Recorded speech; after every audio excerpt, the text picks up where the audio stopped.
Nimeta water treatment પ્લાન્ટથી Sardar estate સુધી નવી પાણીની લાઇન નાખવાની કામગીરીમાં રૂટ બદલવાની દરખાસ્તને લઈને વિવાદ ઊભો થયો છે.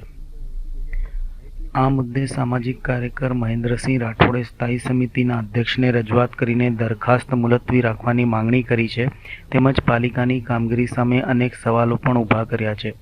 મૂળ આયોજનના મુજબ નિમેટાથી નેશનલ હાઈવે બ્રિજ ક્રોસ કરીને આજવા ચોકડી મારફતે સીધી પાણીની લાઇન લાવવાની હતી અને તે માટે મંજૂરી પણ આપવામાં આવી હતી.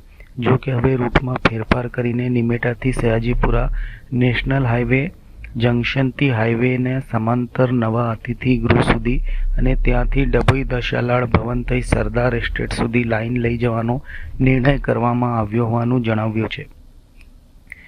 મહેન્દ્રસિંહ રાઠોડના જણાવ્યા મુજબ સીધી લાઇનના બદલે લાંબા અને વળાંકવાળા માર્ગે લાઇન લઈને જવાથી પ્રજા ટેક્સના પૈસાનો બિનજરૂરી ખર્ચ થશે. નવા રૂટમાં 3 સ્થળે 90 ડિગ્રીના વળાંકો આવતા હોવાથી પાણીના પ્રવાહ ઉપર પણ અસર થવાની શક્યતા હોવાનું પણ તેમણે જણાવ્યું હતું. ઉપરાંત આ ગ્રેવિટી આધારિત લાઇન હોવાથી રૂટ બદલવાના કારણે શહેરના પૂર્વ વિસ્તારને પૂરતા પ્રમાણમાં પાણી નહીં મળે તેવી આશંકા પણ વ્યક્ત કરવામાં આવી છે.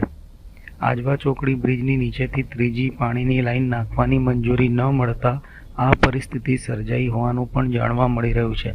સમગ્ર મામલે મહેન્દ્રસિંહ રાઠોડે નારાજગી વ્યક્ત કરતા જણાવ્યું હતું કે જાહેર નાણાંના ઉપયોગમાં પારદર્શિતા અને તકેદારી જરૂરી છે.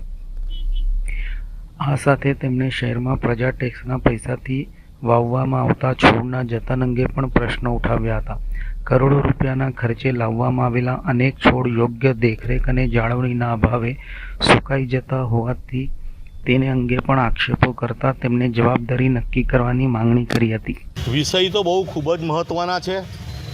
નવી ટીમ આવી છે એટલે નવી જે પ્રથમ જે આપણી સભા થવાની છે અને એના માટે સ્થાયી સમિતિની અંદર જે દરખાસ્તો મૂકવાના છે ને એજન્ડો કહેવાય.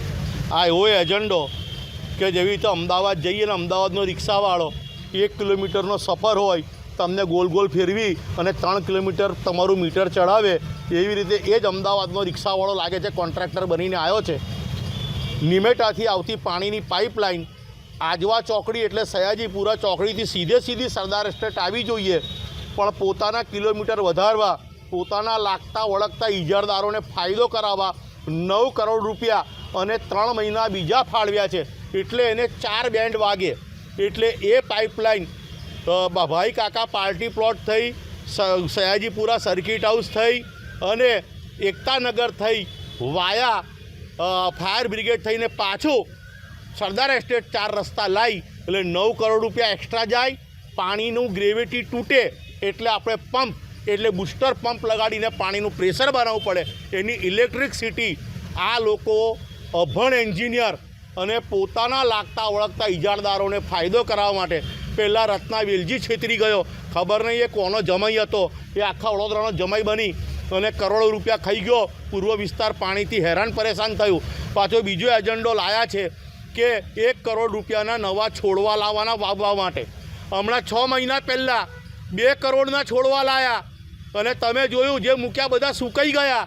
અહીં ગાડી 10 રૂપિયાના 100 ગ્રામ ધાણા હોય તો અમે ઘરે નથી લઈ જતા ભાઈ, અને તમે લોકો છોડવા લાવીને કરોડો રૂપિયાના છોડવા સૂકવી નાખ્યા. આ બીજા 1 કરોડના લાવીશું. આ વડોદરાની જનતાના ટેક્સની કમાણીના પૈસા છે. અહીં પેટ કાપીને અમે ટેક્સ ભરીએ છીએ અને તમે લીલા લહેર કરો છો પોતાના કૌભાંડ કરવા માટે. વડોદરાની જનતા નહીં સાખી લે. મન ફાવે એવા ફતવા હવે આ લોકોને જાહેર નહીં કરવા દઈએ. એ આપ મીડિયા થકી અમે આ લોકોને વોર્નિંગ આપીએ છીએ.